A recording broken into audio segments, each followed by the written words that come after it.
Hey, good afternoon. It's Monday, June 27th. And good to start another week with you. And welcome to Everyday Talk 24/7. And thanks so much for being here. As you know, on Mondays, I typically try and work with a worldview issue. And I don't think there's anything more pressing right now for Christians to consider than the recent Supreme Court decision striking down Roe versus Wade. As I said on Saturday, it's important for us to hang on to this reality that this did not end abortion. It merely made each state a literal battleground to decide whether or not that state will or will not permit abortions. And then to what degree will they permit them? Will it just be a short term? Will it be abortions allowed all the way up until the birth of the baby, or anything in between? A few states are attempting to outlaw abortions altogether. What this means is it's going to be a tumultuous time. We've already seen the unrest growing. There's this decision that was made, from everything that I can tell and from reading solid constitutional lawyers and their understanding, is that the consideration, the judgment that was made by the Supreme Court justices on Friday was a correct constitutional decision. It's also in line with what biblical truth is with regard to federal approval of abortions. But it still allows for abortion. So what I believe is going to be happening is we're going to see a time of intense conflict, because the enemy is concerned that a place where he's had his stronghold, he's had his foot, he's had his tentacles, if you will be stripped away. And as you read the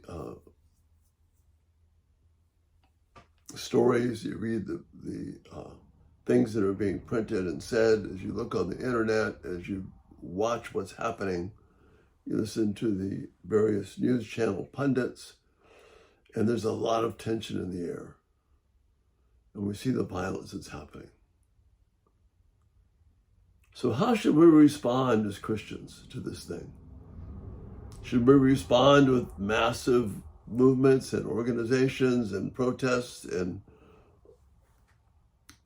to counter what's being done in opposition? Or should we trust what the Bible has to say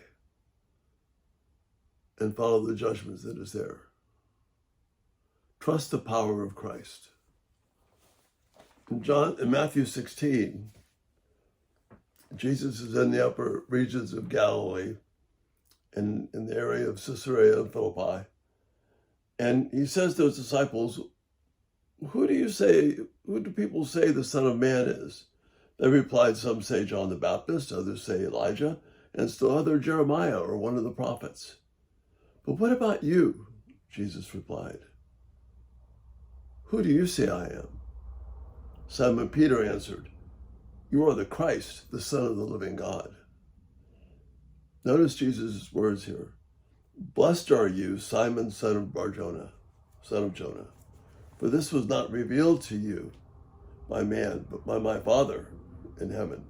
And I tell you that you are Peter, and upon this rock I will build my church, and the gates of Hades will not overcome it. And the idea of gates here is forces of hell, the forces of the evil one. In the thumbnail tonight, there's a black gate there, symbolizing that. Gates symbolize the forces and power. And if you happen to see the movie Lord of the Rings, particularly in the second one, the Two Towers, there's this massive gate, huge thing that opens up to let the armies of darkness out. And that's the kind of vision we should think about in terms of these massive powers of evil massed against the kingdom of God. But then Jesus says, they will not prevail against this church that I'm building. So how did Jesus send the church out?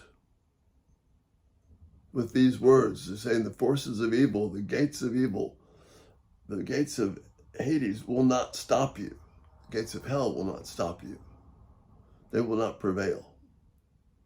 What was his grand power strategy? Blessed are the poor in spirit. Blessed are the mourn. Blessed are those who are meek. Blessed are those who hunger and thirst for righteousness' sake.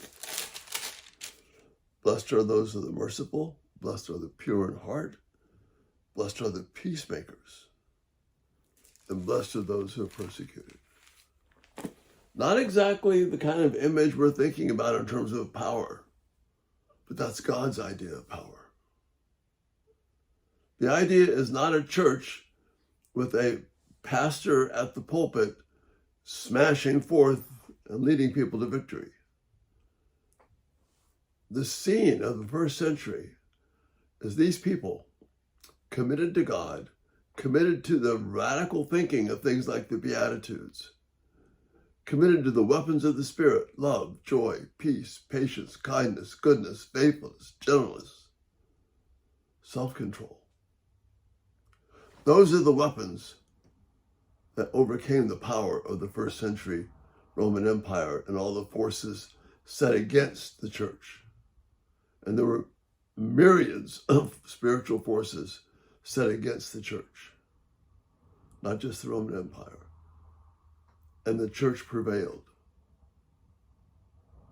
Don't look today to respond to the enemy and this whole unrest with the abortion mess in the way that the world does. Look to respond with the heart that is broken by Christ, living such good lives, such different lives, such pure lives, where the climate of the gospel is allowed to work in the hearts of people, for the kingdom of God is in the hearts of his people. What John tells us in Revelation. So think about that. Don't run into it thinking we have to have this massive battle to protect ourselves. Throw yourself upon the Lord. Seek his wisdom. Live such good lives that your light will shine brighter and brighter, and you and I will become salt and light to a very dark planet. And that's our hope. Give me some thoughts and feedback. Thanks so much for being here today. And we'll talk about getting back to making choices. We'll talk about that more tomorrow. But thanks so much for your support. Thank you for watching each day. If you haven't turned on post notifications, just do that when you subscribe. Videos will come right to you. And check us out at everydaytalk247.com. You have a great day. And Lord willing, we'll see you tomorrow. Bye-bye.